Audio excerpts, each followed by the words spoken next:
सुखो बुद्धान उपादो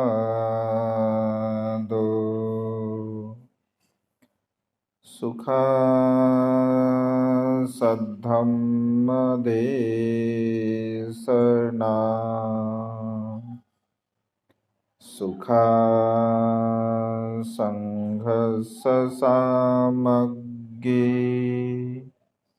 समगानं तपो सुखो।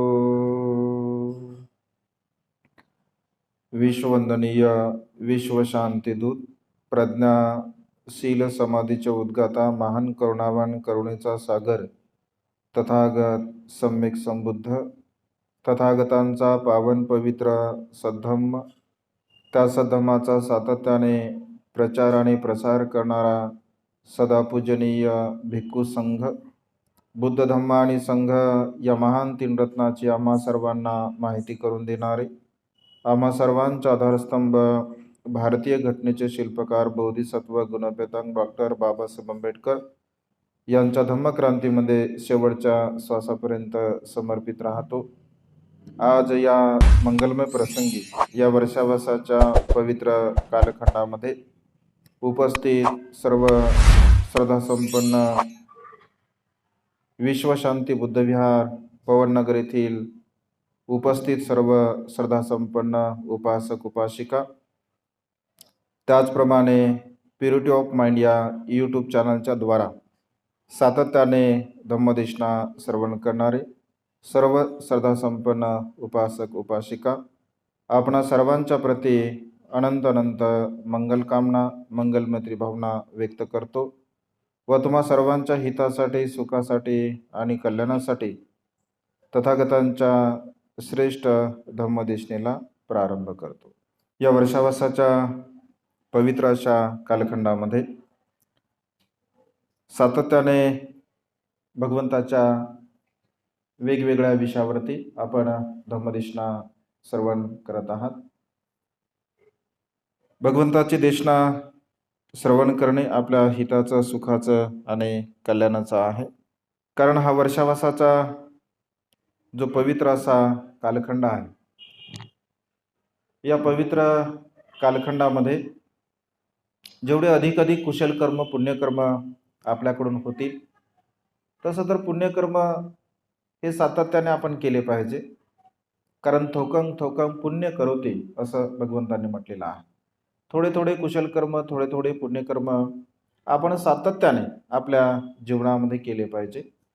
परंतु हा वर्षावासाचा एक विशेष कालखंड असतो आणि त्यामुळे या वर्षावासाच्या पवित्र अशा कालखंडामध्ये आपण किमान सातत्याने या कुशल कर्माचा संचय आपल्या जीवनामध्ये करण्याचा प्रयत्न केला पाहिजे। भगवंताच्या मूळ सिद्धांताला अनुसरून आपण सिगालवाद सूत्राच्या संदर्भामध्ये धम्मदेशना श्रवण करत आहोत। पूर्व दिशा आपण बघितली, उत्तर दिशा पश्चिम दिशा आपण बघितली। आज या पूर्व दिशा दक्षिण दिशा आणि पश्चिम दिशा आपण बघितली, तर आज आपण बघणार आहोत आपल्या जीवनामध्ये जो काही उत्तर दिशेच्या संदर्भामध्ये भगवंताने जो उपदेश दिला, म्हणजे आपल्या कुळामध्ये असणारे जे काही आपला मित्र परिवार असतो आणि आपल्या संपर्कामध्ये असणारे जे काही लोक असतात, म्हणजे विशेष रूपाने मित्र असं म्हटलं आहे। मित्र परिवार जो आपला असतो, तर त्या मित्र परिवाराचे म्हणजे आपल्या सहवासामध्ये असणारे जे काही लोक असतात, आता मित्र म्हटल्यानंतर केवळ समान वयाचेच असतील असं नाही आहे, तर आपल्यापेक्षा मोठेही असू शकतात, आपल्यापेक्षा लहानसुद्धा असू शकतात। कुलीन मनुष्यांचं कर्तव्य आहे, म्हणजे कुलीन पुरुषांचं ते कर्तव्य आहे की आपल्या सहवासामध्ये असणारे जे का आपले मित्र असतात, आप्तेष्ट असतात, नातेवाईक असतात, या सर्वांची उत्तर दिशा म्हणून आपण सेवा केली पाहिजे। तर उत्तर दिशा म्हणून आपण कशी सेवा केली पाहिजे, जसं यापूर्वीच्या भागामध्ये आपण बघितलं पूर्व दिशा कोणाकोणाला बघितलं, पूर्व दिशा कोणाला म्हटलेलं आहे? आई वडिलांना पूर्व दिशा असं म्हटलेलं आहे. जे आपले माता पिता असतात त्यांना पूर्व दिशा म्हटलं आहे. दक्षिण दिशा गुरु आणि शिक्षकांना आपण म्हटलेलं आहे. त्यानंतर पश्चिम दिशा जी काही पती पत्नी असतात तर त्यांना पश्चिम दिशा असं म्हटलं आहे. आणि उत्तर दिशा आपले अपतेष्ट मित्रमंडळी नातेवाईक यांना उत्तर दिशा असं म्हटलं आहे. हा जो उपदेश भगवंताचा आहे तो पूर्णतः व्यावहारिक आहे. म्हणजे संसारामध्ये सुखपूर्वक जीवन जगण्यासाठी आपले जे नाते असतात, जसं पती पत्नींचं नातं आहे, गुरुजनांचं नातं आहे, गुरूंचं नातं आहे किंवा मित्रांचं नातं आहे, म्हणजे पारिवारिक जे लोक आहेत या सर्वांच्या नात्याच्या संदर्भामध्ये हा भगवंताने शृगालला हा उपदेश दिलेला आहे. तर मित्रांची, आपल्या आप्तेष्टांची, नातेवाईकांचे आपण कशा प्रकारे म्हणजे सेवा करावी, तर या संदर्भामध्ये भगवंताने 5 गोष्टी विशेष रूपाने म्हणजे सांगितलेल्या आहे. बघूया आपण क्रमशः. तर भगवंत असे म्हणतात की आपले जे मित्र असतात, एक आप्तेष्ट असतात, जे नातेवाईक असतात, तर यांच्या प्रती आपली नेहमी सेवाभाव वृत्ती असली पाहिजे. सेवाभाव वृत्ती आणि आदर सन्मान त्यांच्या प्रती आपल्या चित्तामध्ये असावा. म्हणजे सेवाभाव वृत्ती अत्यंत महत्त्वपूर्ण आहे. आणि त्यामुळे बोलताना असं म्हटलं की मित्र हे केवळ आपल्या समवयस्करच नसतात, तर आपल्याला नेहमी नेहमी मार्गदर्शन करणारे ते सुद्धा मित्रच असतात आपले. किंवा कधी कधी आपल्यापेक्षा लहान सुद्धा ते असतात, परंतु लहान व्यक्ती सुद्धा आपल्याला मार्गदर्शन करू शकतात किंवा लहान व्यक्ती सुद्धा आपल्याला सांगू शकतात. आणि त्यामुळे ज्या व्यक्तींकडून आपल्याला शिकायला मिळत असते त्या व्यक्तींकडून आपण शिकलं पाहिजे. तर भगवंत असे म्हणतात की या दिशेची जर तुम्हाला पूजा करायची आहे, उत्तर दिशेची जर तुम्हाला पूजा करायची आहे, तुमच्या मित्राची तुम्हाला जर पूजा करायची आहे, आप्तेष्टांची, नातेवाईकांची जर पूजा करायची आहे, तर त्यांच्या प्रती नेहमी आदर भाव आपण बाळगला पाहिजे. त्यांचा नेहमी सन्मान आपण केला पाहिजे. कारण आदर भाव, सन्मान भाव आपल्या जीवनामध्ये असणं अत्यंत महत्त्वपूर्ण आहे. कारण सन्मानाची जी भावना आहे तर ती आंतरिक भावना आहे आणि सर्वांच्या प्रतीच आपल्या चित्तामध्ये म्हणजे आदरभाव काही नसतो.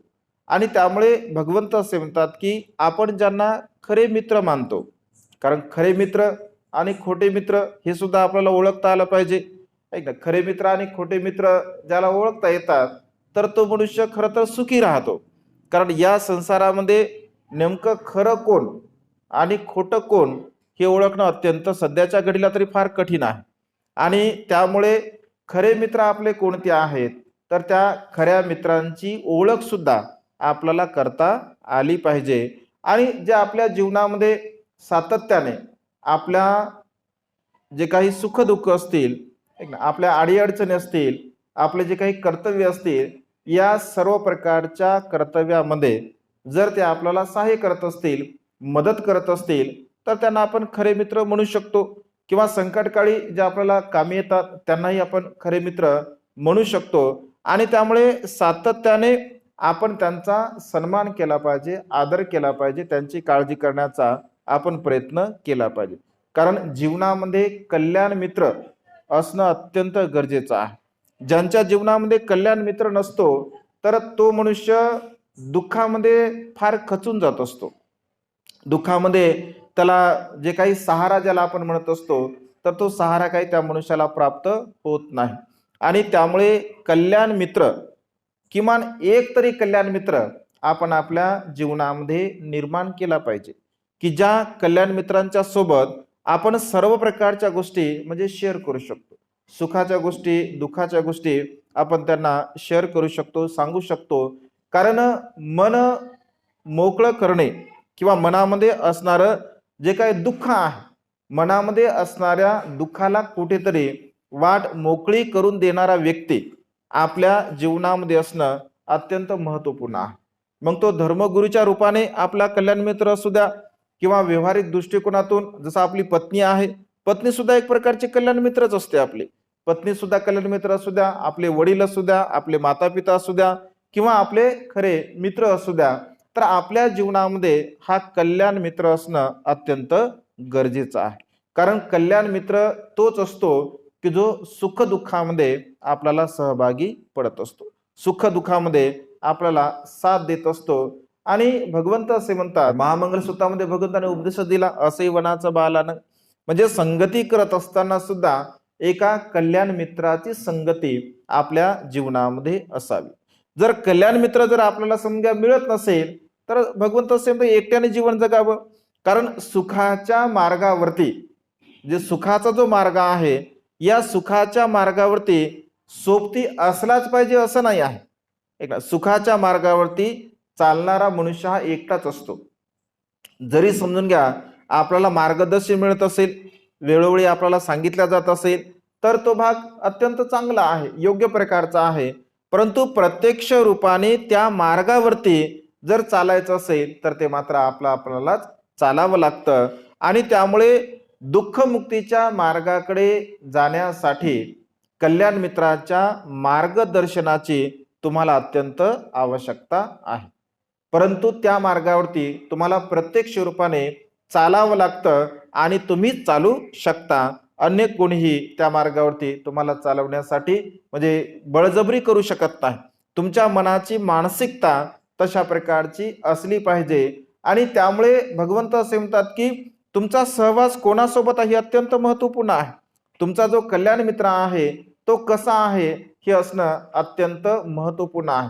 कारण कल्याण मित्र जे होतात, आपले जे मित्र बनतात, तर ते मित्र अनेक गोष्टीमुळे बनतात. मित्र जे बनतात तर अनेक गोष्टीमुळे आपल्या जीवनामध्ये बनत असतात. तर काही लोक व्यसनधीनतेमुळे मित्र बनतात. जसं एखादा मनुष्य व्यसनी असेल तर दुसरा व्यसनी मनुष्य त्या व्यसनामुळे त्या ठिकाणी मित्र बनत असतो. कधी कधी एखादा मनुष्य एखाद्याला काही चांगलं मार्गदर्शन करत असेल तर त्या मार्गदर्शनामुळे सुद्धा त्याचा तो मित्र बनू शकतो.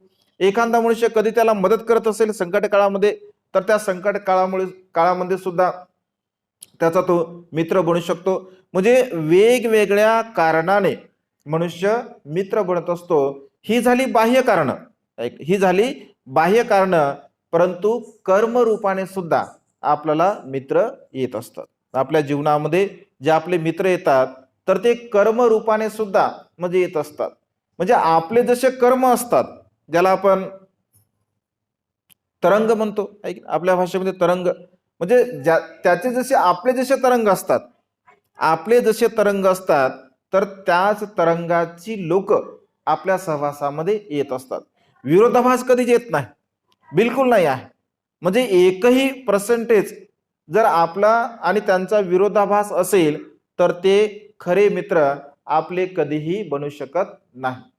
कारण चोरांमध्ये सुद्धा जी काही विश्वासाची भावना असते ती सुद्धा त्यांच्यामध्ये असते. कारण त्यांच्यामध्ये जर विश्वासाची भावना जर असेल तर ते कोणत्याही प्रकारचं काम करू शकतात. विश्वासाची भावना जर नसेल तर ते कोणतेही काम करू शकत नाही. आणि त्यामुळे मित्रत्वामध्ये हा विश्वासाचा जो गुण आहे तो गुण असणं सुद्धा अत्यंत महत्वपूर्ण आहे.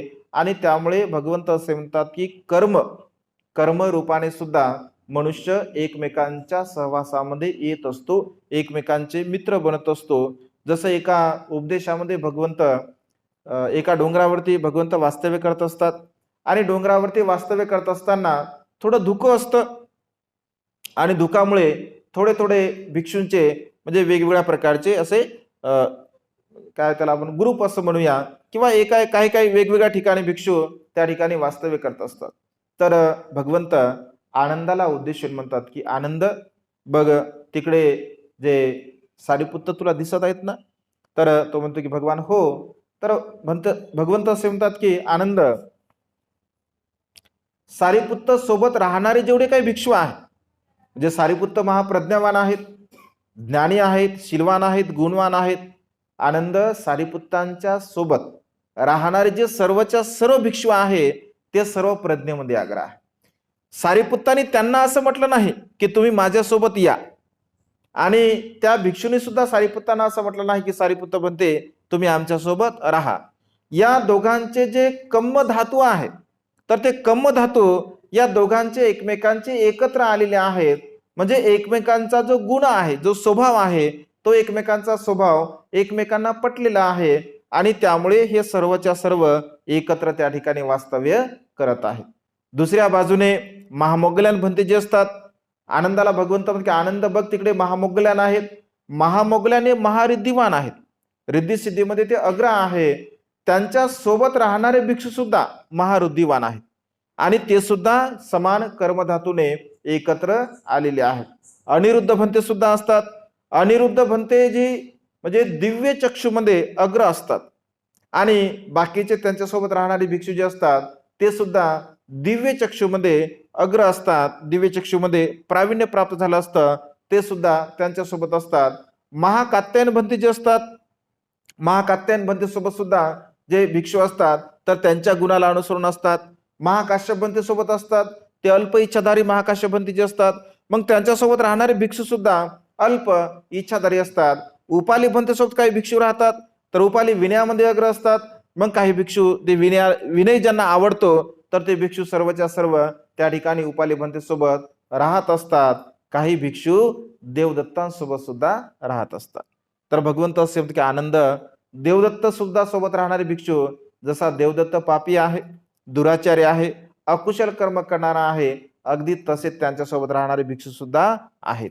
म्हणजे भगवंत असे म्हणतात की हे जे मित्र असतात, मित्रांचा जो सहवास असतो, तर मित्रांचा सहवास त्यांच्या त्या गुणाला अनुसरून त्या ठिकाणी त्यांना तो प्राप्त होत असतो. आणि जर आपले कम्म धातू जसे असतील तसे मित्र सुद्धा आपल्याला प्राप्त होत असतात.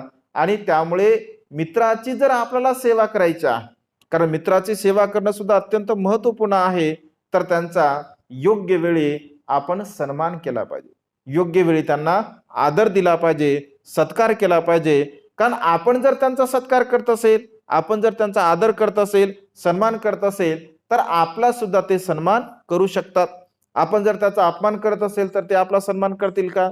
करू शकणार नाहीत. आणि त्यामुळे मित्रत्वाचं नातं जर आपल्याला टिकवायचं असेल तर आपण त्या मित्रत्वाचा सन्मान आपल्या जीवनामध्ये केला पाहिजे. आणि मित्रत्वाचा सन्मान केल्यामुळे ते नातं टिकू शकते. आणि त्यामुळे पहिली मित्रत्वाची जर सेवा, जे काही आपले ज्येष्ठ असतात किंवा आपले अपतेष्ट असतात, नातेवाईक असतात, तर त्यांना सुद्धा आपण सन्मान दिला पाहिजे, त्यांना आदर दिला पाहिजे. आदर भावनेने आपण त्याची सेवा करत असतो. जसं व्यवहारामध्ये आपण म्हणतो ना की म्हणजे काही खाऊ पिऊ घातलं तरी नाही घातलं तरी काही हरकत नाही आहे, प्रेमाचे 2 शब्द जरी बोलले तरी सुद्धा ते पुरेसे आहे. म्हणजे प्रेमाचे 2 शब्दामुळे सुद्धा त्या ठिकाणी आपले जे नाते असतात तर ते नाते खूप चांगल्या प्रकारे टिकू शकतात. आणि त्यामुळे पहिली जे सेवा करण्याचं कर्म भगवंताने सांगितलं आहे, तर आपल्या मित्राचा आपण आदरभाव केला पाहिजे, सन्मान केला पाहिजे. ही पहिल्या प्रकारे त्यांची सेवा आपण करावी. त्यानंतर दुसरं कर्म आहे, मित्रांसोबत नेहमी प्रेमळ व सभ्य संभाषण असावं.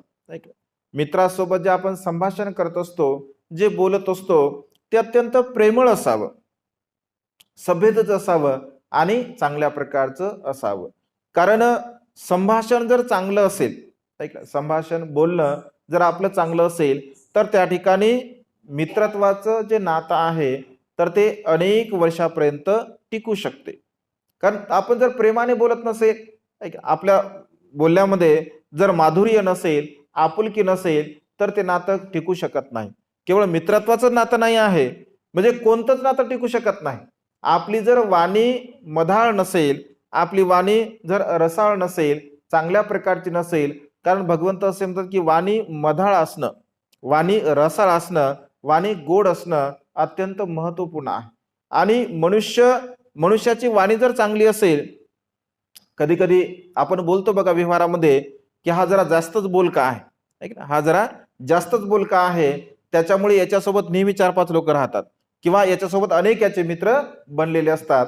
तो स्वभाव गुण आहे ना. म्हणजे आपण आपल्या जीवनामध्ये किती मित्र बनतील तर हे आपल्या स्वभावावरती डिपेंड आहे, आपल्या बोलण्यावरती डिपेंड आहे, आपल्या वाणीवरती म्हणजे डिपेंड आहे. आपण जर प्रेमानं बोलत असेल, चांगलं बोलत असेल, मधुर बोलत असेल, तर साहजिकच कोणाला नको आहे, म्हणजे चांगला बोलणारा व्यक्ती आपल्या सहवासामध्ये असावं, असं कोणाला नको आहे? जसं माता विशाखा होती, माता विशाखेसोबत 1500 मैत्रिणी, माता विशाखेच्या 1500 मैत्रिणी सदा सर्व काळ तिच्या सोबत असायच्या. तिला एक क्षणभर सुद्धा त्या सोडून जात नसत. का जात नसत? कारण माता विशाखेची जी वाणी होती ती अत्यंत मधुर होती, अत्यंत गोड होती आणि समजूतदारपणा तिच्यामध्ये होता. म्हणजे आपली वाणी जर मधुर असेल, आपली वाणी जर गोड असेल, तर आपले खूप सारे मित्र बनू शकतात. मनुष्याची वाणी जर चांगली नसेल तर त्याचं कोणीही मित्र बनू शकत नाही.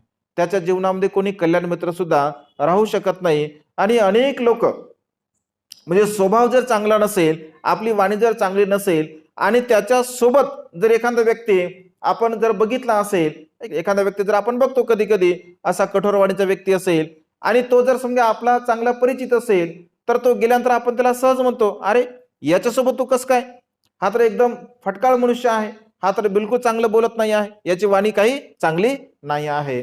म्हणजे मनुष्याची वाणी ही अत्यंत महत्वपूर्ण आहे असं भगवंतांनी म्हटलं आहे. आणि वाणी चांगली जर असेल तर मित्राला काही कमतरता भासत नाही आहे. आणि त्यामुळे वाणी ही नेहमी रसाळ असावी, नेहमी चांगली असावी. आपल्या मित्रांसोबत आपण संवाद करत असताना आपण नेहमी चांगल्या प्रकारचं संभाषण केलं पाहिजे, चांगल्या प्रकारचं बोललं पाहिजे. आणि त्यामुळे मनुष्याच्या जीवनामध्ये अशा प्रकारचे मित्र जर आपल्याला लाभले जे नेहमी चांगलं बोलतात, कारण चांगल्या बोलण्याचे अनेक फायदे असतात, चांगल्या बोलण्याचे अनेक फायदे असतात. कारण चांगला बोलणारा मनुष्य कोणाची निंदा करत नाही. चांगला बोलणारा मनुष्य कधी कोणासोबत कठोर बोलत नाही. चांगला बोलणारा मनुष्य म्हणजे कोणत्याही प्रकारचं अकुशल विचार सुद्धा तो करत नाही. कारण त्याच्या वाणी त्याची नेहमी चांगली असते, रसाळ असते, मधुर असते. आणि ही वाणी आपल्याला का मिळते बरं? जसं वाणीच्या संदर्भामध्ये आपण बघतो, सर्वांचं बोलणं सारखंच असतं का व्यवहारामध्ये? सर्वांचं बोलणं सारखं नसतं. मग वाणी आपल्याला म्हणजे मधुर, काही लोकांची वाणी एवढी मधुर असते, एवढी गोड असते, काही लोकांची वाणी एकदम कर्कश असते, एकदम कठोर असते. का असतं असं? कशामुळे, कोणत्या गोष्टीमुळे? हा, कर्म महत्वाचे आहे. वाणीचे कर्म हे अत्यंत महत्वपूर्ण आहे. जसं वर्तमान काळामध्ये जी आपली वाणी असते ते पूर्वकर्मावरती डिपेंड असतं. म्हणजे पूर्वकर्म तुमचे कसे आहे. कारण काही काही लोकांची आपण वाणी बघतो बघा, अत्यंत कर्कश असते, एकदम म्हणजे असं कोणी जर बोलत असेल तर बोलता बोलता बोलता आपण म्हणतो ना, बस झाला आता, ऐकू ऐकू आता कंटाळाला म्हणतो, ऐक ना, म्हणजे कंटाळा. एका व्यक्तीला काय म्हणतो, आता बस झाला, आता लय बोर केलं म्हणतो, लय कंटाळा त्याच्या वाणीचा, ऐक असं म्हणतो. आणि कधी कधी काही लोक बोलायला समजा आणखी थोडं बोललं पाहिजे होतं, बरं वाटत होतं, की नाही, म्हणजे म्हणजे मनाला ते प्रसन्न वाटते, आनंद देणारे असते. तर वाणीचे कर्म भगवंत असे म्हणतात की आपण जसं बोलतो, आपण आपल्या वाणीने कठोर जर आपण बोलत असेल, म्हणजे नेहमी आपल्या मनामध्ये कठोरता असेल, आपण दुसऱ्याचा द्वेष करत असेल, निंदा नालस्ती करत असेल, खोटं बोलत असेल, हे 4 कर्म जर आपण सातत्याने आपल्या जीवनामध्ये जर करत असेल तर त्या मनुष्याची वाणी कधीही मधुर नसते, कधीही गोड नसते, कधीही चांगली नसते. पूर्वकर्मामध्ये ज्या ज्या मनुष्याने कठोरता त्यांनी केली नसेल, तो मृदू बोला असेल, चांगलं बोला असेल, कोणाची निंदा केली नसेल, नालस्ती केली नसेल, चाडीचुगली केली नसेल, तर त्या मनुष्यांच्या वर्तमान काळामध्ये खूप चांगल्या प्रकारचा आवाज त्यांना प्राप्त होतो. जसं सर्वच काही गायिका बनत नाहीत, काही काही लोकांचे एवढे गोड आवाज असतात की फक्त ऐकत राहावं असं वाटतं, सहज जरी बोललं तरी सुद्धा ऐकावं असं वाटतं. आणि कारण त्यांचे तशा प्रकारचे कर्म असतात. जसं विशेष रूपाने माता विशाखेचा आवाज एवढा गोड होता, माता विशाखाचा एवढा आवाज गोड होता, ती जर बोलत असेल तर लोकांना असं वाटायचं की फक्त तिनं बोलत राहावं. भगवंत तर भगवंत असतात, भगवंताची वाणी एवढी मधुर होती, एवढी गोड होते, उगेच अन्य धर्माचे लोक भगवंताकडे आकर्षित झाले का? म्हणजे भगवंत जेव्हा रस्त्याने जरी जात असतील तर अन्य धर्माचे परिवर्जक भगवंताला हात जोडायचे आणि भगवंतासोबत आपण काहीतरी बोललं पाहिजे, भगवंताने काहीतरी आपल्याला सांगलं पाहिजे असं त्यांना वाटायचं. कारण भगवंत बोलत असताना म्हणजे एकदम असं प्रिय वाटायचं, मधुर वाटायचं, कर्ण प्रिय वाटायचं. आणि त्यामुळे भगवंताची वाणी ही मधुर होती. बाबासाहेब सुद्धा बोलताना धीर गंभीरपणे बोलत असत. जसं आता आपण कॅसेट वगैरे बाबासाहेबांच्या बघतो, एकदम भरदस्त नाही का, बाबासाहेबांचा जुन्या रेकॉर्ड्स वगैरे आपण बघतोय, अत्यंत भरदस्त बाबासाहेबांचा आवाज होता आणि तेवढाच गोड सुद्धा, मधुर सुद्धा बाबासाहेबांचा आवाज होता. म्हणजे जे जे लोक कुशल कर्म करतात, पुण्य कर्म करतात, तर त्यांची वाणी अत्यंत मधुर असते. एक उदाहरण आठवलं मला एक जातकथेच्या संदर्भामध्ये, की वाणीचे कर्म कसे असतात. जसं एक कोळी असतो, तुम्ही ऐकलं असेल कदाचित कर्माच्या संदर्भामध्ये. एक कोळी असतो आणि तो कोळी मच्छी म्हणजे पकडण्यासाठी जेव्हा समुद्रामध्ये जात असतो, तर समुद्रामध्ये मच्छी पकडताना त्याला एक अत्यंत सुवर्ण असा मासा भेटत असतो. अत्यंत सुवर्णमय त्याचे कांती असते आणि तो खूप प्रसन्न होतो, कारण असा मासा त्याने कधी बघितलेला नसतो. तो खूप खुश होतो आणि खुश झाल्यानंतर त्या माशाला तो पकडतो. पकडल्यानंतर तो विचार करतो, मी तर या माशाला विकणार आहे, परंतु हा मासा जर समजून घ्या मी राजाला विकला किंवा राजाला दिला, तर राजा मला याच्या बदल्यामध्ये काहीतरी बक्षीस देईल. आणि जेव्हा तो मासा आणतो म्हणजे पकडताना, आणि पकडल्यानंतर मासा चांगला असतो की खराब असतो, हे कसं ओळखलं जातं?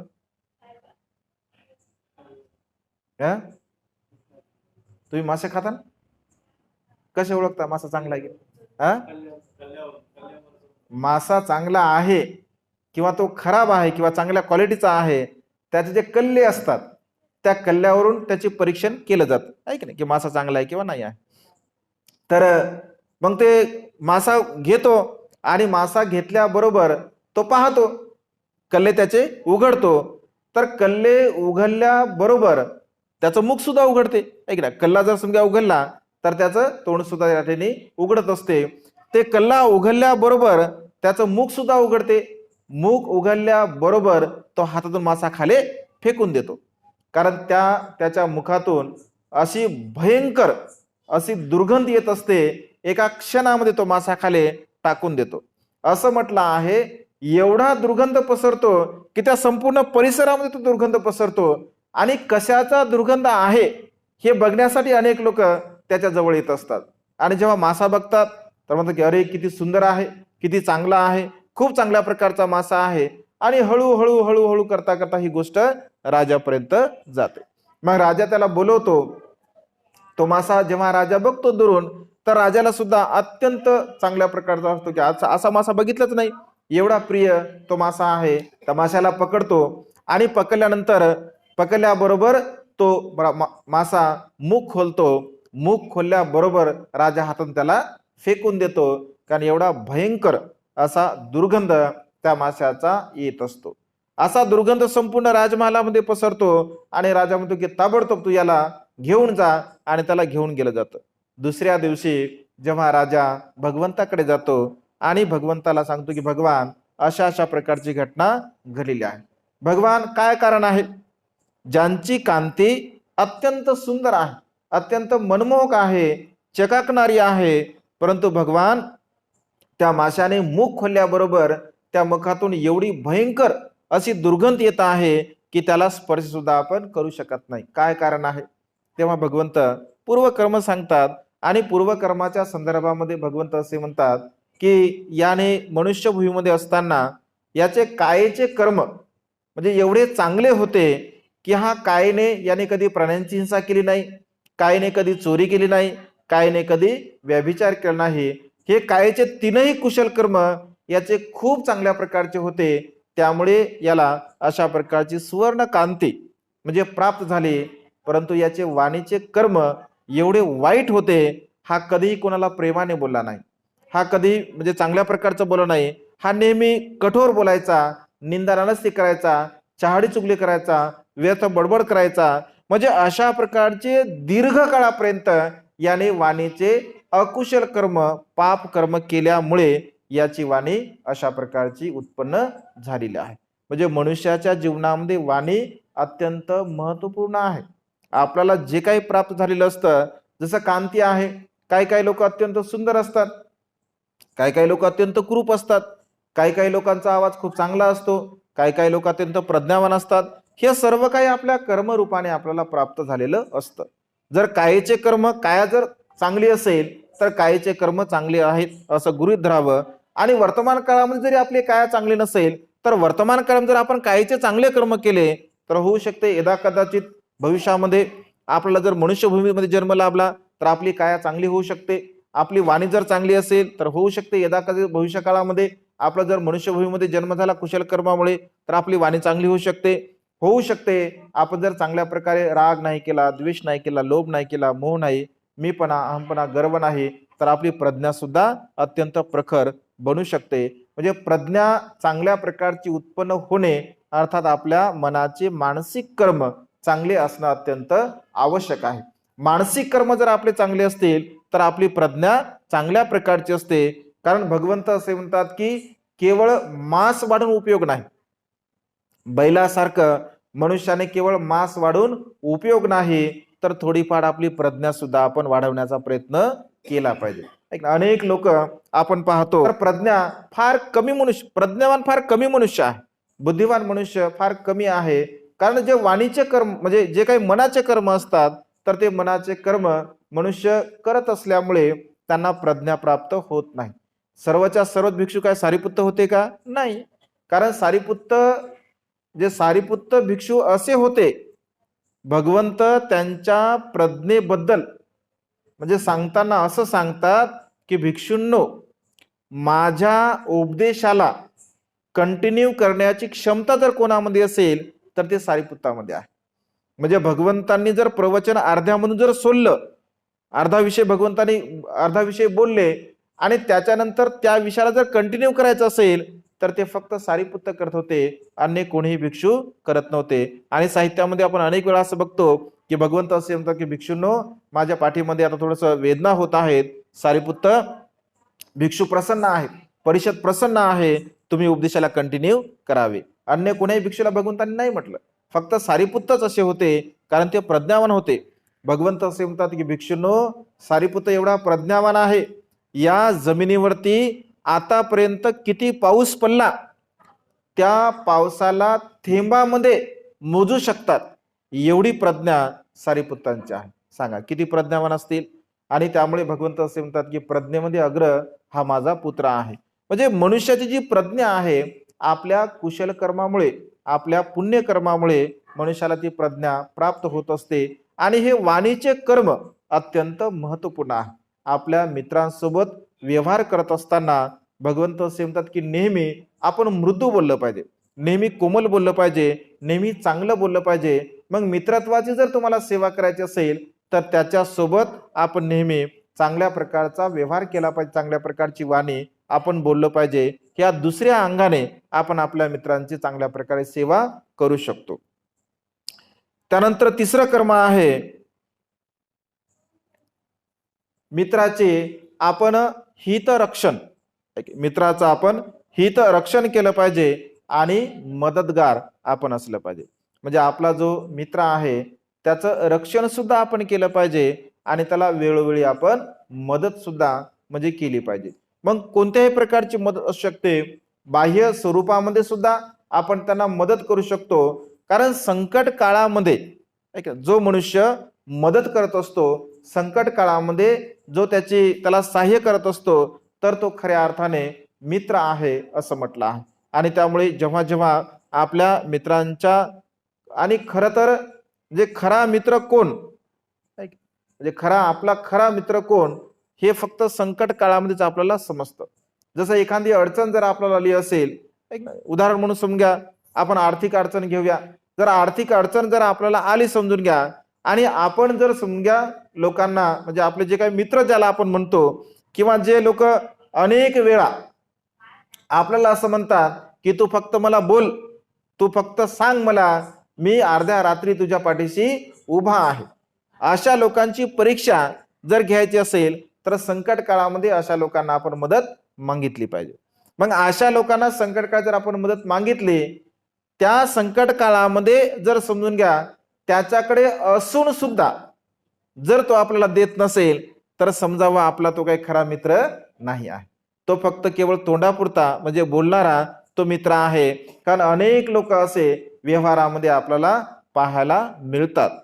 बोलताना तर बोलतात की तू फक्त सांग मला, मी अर्ध्या रात्री तुझ्या पाठीशी उभा आहे, परंतु प्रत्यक्ष रूपाने जेव्हा मात्र संकट येतं तेव्हा मात्र आता तर फोनही उचलत नाहीत.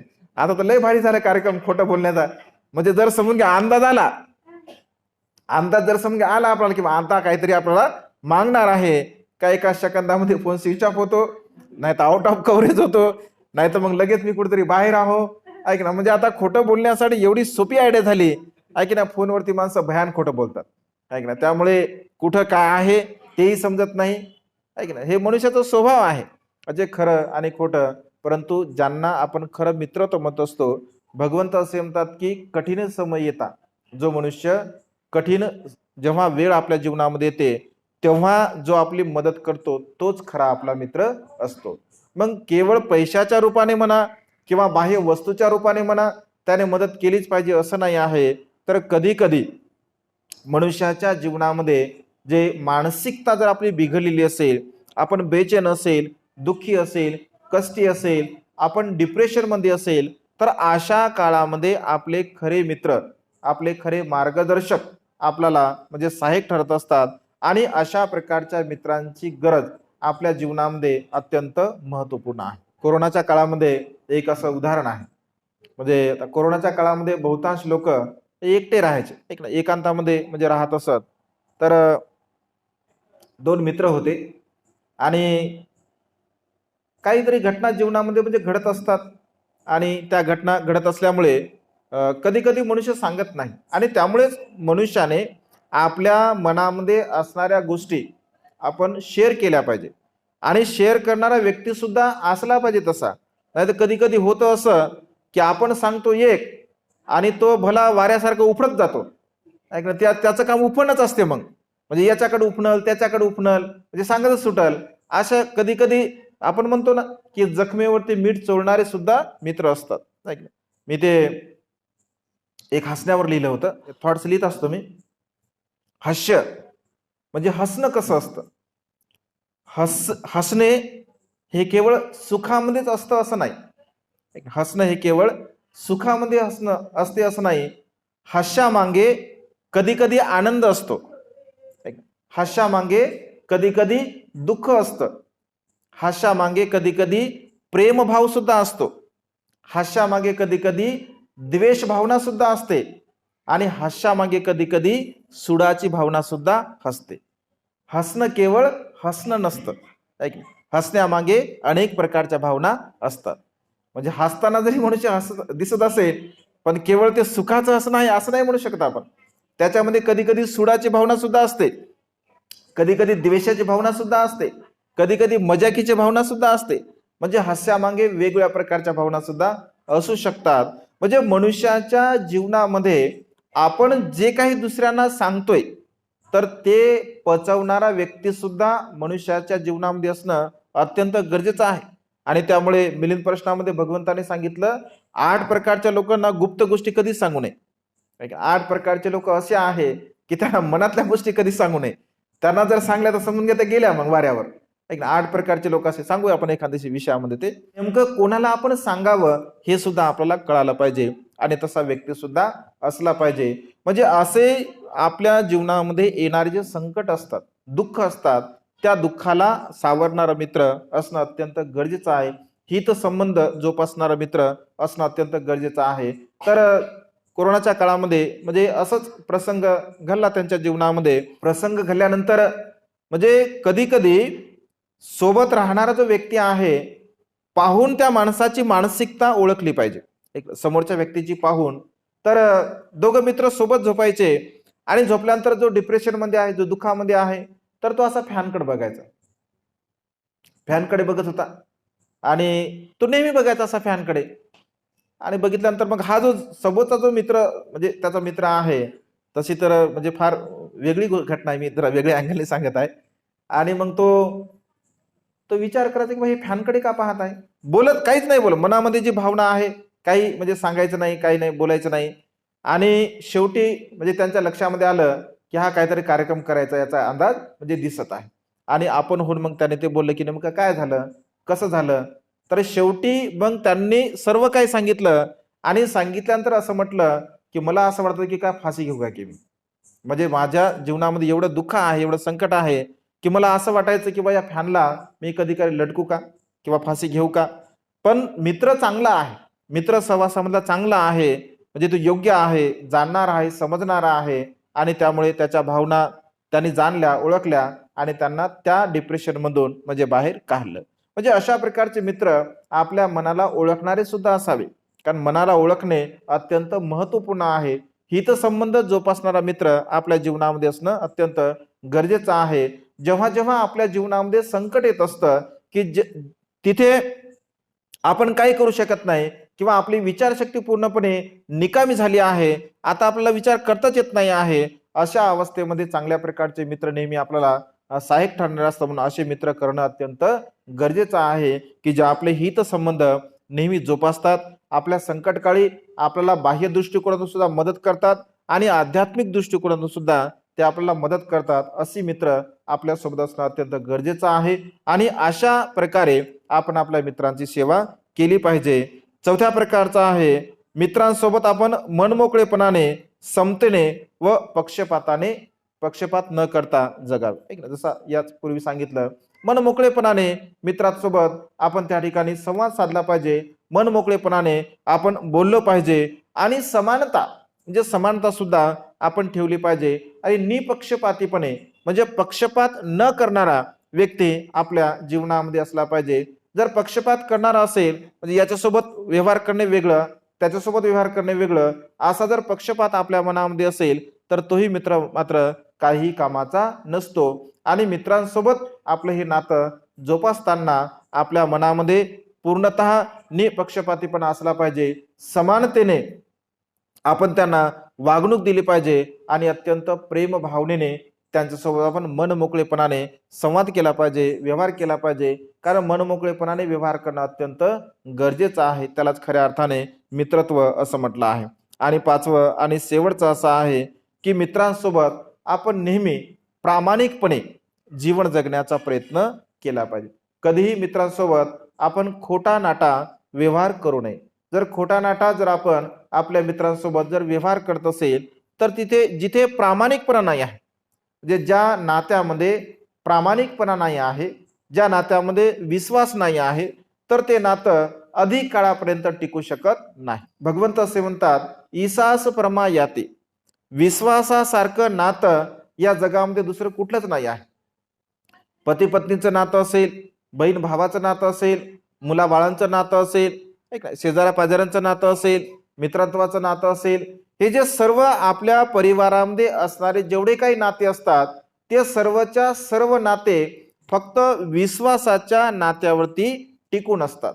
आणि त्यामुळे विश्वासाचं नातं, प्रामाणिकपणाचं नातं, इमानदारीचं नातं आपण आपल्या जीवनामध्ये निर्माण करण्याचा प्रयत्न केला पाहिजे. इमानदारी असेल, विश्वास असेल, प्रामाणिकपणा असेल तर कोणत्याही प्रकारचं नातं आपलं टिकू शकते. परंतु ज्या नात्यामध्ये प्रामाणिकपणा नाही आहे, विश्वास नाही आहे, समजूतदारपणा नाही आहे, तर ते नातं कधीही टिकू शकत नाही. परंतु खऱ्या मित्रत्वाची जी लक्षणं आहे किंवा खऱ्या अर्थाने मित्र जर आपल्याला कोणाला करून घ्यायचा किंवा मित्रत्वाची जर सेवा करायची आहे तर अशा प्रकारच्या 5 गुणाने जर आपण आपल्या मित्रांची सेवा करत असेल तर खऱ्या अर्थाने त्या मित्रत्वाला काही अर्थ असतो. आणि अशा प्रकारे जर आपण त्याची सेवा करत असेल तर आपला मित्र सुद्धा 5 प्रकारची अनुग्रह, 5 प्रकारची अनुकंपा आपल्यावरती करत असतो. ती 5 प्रकारची अनुकंपा आपण उद्याच्या भागामध्ये बघूया. आजच्या मंगलमय प्रसंगी उत्तर दिशेची पूजा करणे अर्थात आपल्या मित्राची 5 प्रकारे आपण पूजा करावी, त्याचा सन्मान करावा, त्याचा आदर करावा, या संदर्भामध्ये आपण धम्मदेशना श्रवण केली. आजच्या या मंगलमय प्रसंगी अधिक न बोलता ही छोटीशी धम्मदेशना इथे संपन्न करतो. सर्वांचं मंगल हो, सर्वांचं कल्याण हो, सर्वांना दीर्घायुष्य लाभ. बुद्धं नमामि, धम्मं नमामि, संघं नमामि.